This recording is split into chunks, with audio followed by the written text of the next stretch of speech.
Hey guys, this is another mini lecture about the Holy Roman Empire. I do hope you've seen the three monarchies by now. We've seen the formation of France as the outcome of the Hundred Years' War, that wave of nationalism started by Joan of Arc and Charles II really benefited. You saw that. You saw the formation of the modern English nation state as an outcome of the War of the Roses with the establishment of the Tudor dynasty. Then we saw Spain, modern Spain, evolve into a militant Catholic kingdom, with where Ferdinand and Isabella utilized Catholicism really to super centralize. Now we're going to look at the Holy Roman Empire. And this is where Dr. Spivak goes really weird with his headings, right? He talks about the success of the Habsburgs. If you're power mapping, you should have probably said, all right, I want to find success, but I also don't understand. So I hope this is a little confusing for you and you were able to piece it together. If all you did was outline it, like, I'm just going to write stuff down, of course you didn't learn anything. Totally cool. But the hope is that you're learning how to power map, how to organize, utilize that heading. What was the success? And we're going to see that. But for me, outside of the success, the Habsburgs is really going to fail to unite the Holy Roman Empire. That's the reason we don't see the Holy Roman Empire as a new monarchy. All right, what was the Holy Roman Empire? And here we see a nice little map. We know there's over 300 different German and Italian states. At one point, they had 365. The reason I memorized that is just because I guess there was one for every day of the year. And again, it started with the Papal States and goes all the way through this area. Includes the Dutch in Flanders. It includes these people over here who speak different languages in Italian. So immediately you see, if there's all these different languages, can it ever be a nation state? Of course not. A nation state must have a common language. We'll see that a little bit later. And this was going to be a divided empire that saw constant struggle between the emperors and princes. You're going to have the king wants to centralize where the princes want to decentralize. A little bit later, I'm hoping to get that hand motion, but that's another story. But a divided empire that saw constant struggle between emperor and princes. So think about your summer read when you found out about all those peasant wars and how there was conflict in the nobles. Well, that's going to continue through the Holy Roman Empire until well past 1648. And we're going to see that. And it's because they never formed a nation state, primarily because of the political division between the princes and emperors. But you can also talk about the different languages and geographic regions. This is one horribly chaotic period. Now, let's look at this lack of centralization of the Holy Roman Empire. The Habsburgs. The Habsburgs, everybody make sure you have that name, write that down. The Habsburg dynasty, remember, a dynasty is a family line of rulers. The Habsburg dynasty will rule Austria. And Austria is the German state that's part of the HRE you've already located. But they will rule Austria from the 1500s until 1918. Yep, World War I. And we'll see that later. So the Habsburgs, they're going to be around this entire time. But the House of Habsburgs originated in Austria. And with Austria becoming the most powerful German state of the HRE, typically the Habsburgs were also the Holy Roman Emperors. We're going to start our story with Maximilian I.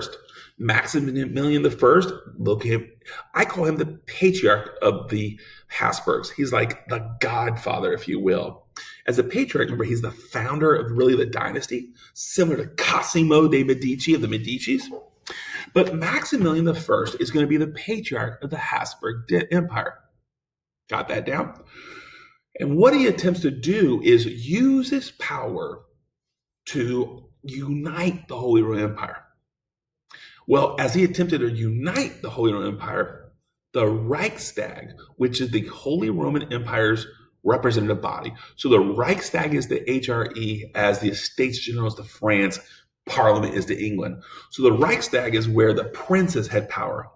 And the princes resisted Maximilian. So no matter how successful Maximilian was in gaining power over the Holy Roman Empire, he was never able to unite them.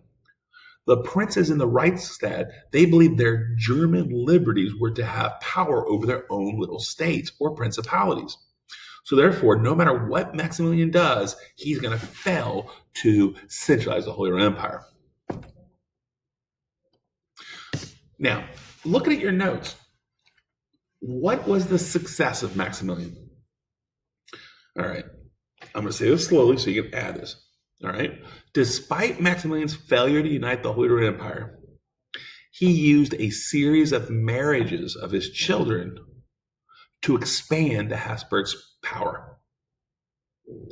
For example, he married his son Charles into a Flanders family.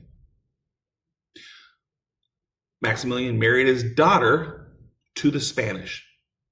He married another daughter off to Burgundy.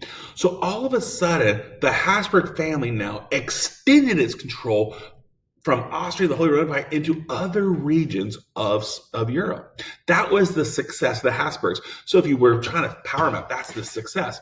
Though he failed to unite the Holy Roman Empire, he was able to extend the Habsburg power throughout Europe.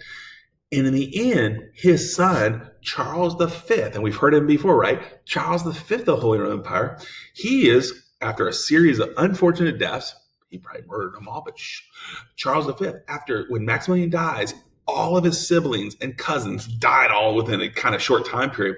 And Charles V was the last Habsburg standing. So Charles V became King of Austria, Holy Roman Emperor, which we've already talked about, King of Spain because he was somehow married into the Aragon's family. He controlled the Netherlands, and he controlled the Americas. Look at the different lands he controlled. I love this map. All this areas that are kind of have these lines, all of that land was land of Charles. Remember, he's Charles I of Spain, but he's Charles V of up here. And look, he has Austria, Bohemia, the Netherlands, some French land here, some Italian land here. He controls Milan, Sardinia, Naples, Sicily. And don't forget, if we continue this map over here, all of the Americas. Charles V is king after Columbus sailed the ocean blue, and all of the things that you probably learned about in 7th grade, he's going to benefit from. Think about how much power he has, and even wealth. But I also think you need to know it's about overextension. Can he become a centralized leader here? He has too much going on, and that's going to create chaos.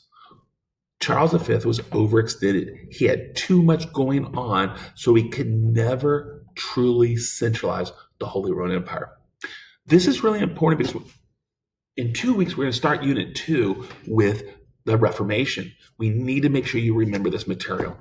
So Charles V of the Holy Roman Empire and Charles I of Spain, the same guy, was overextended. He had too much going on, so he can never truly centralize the Holy Roman Empire.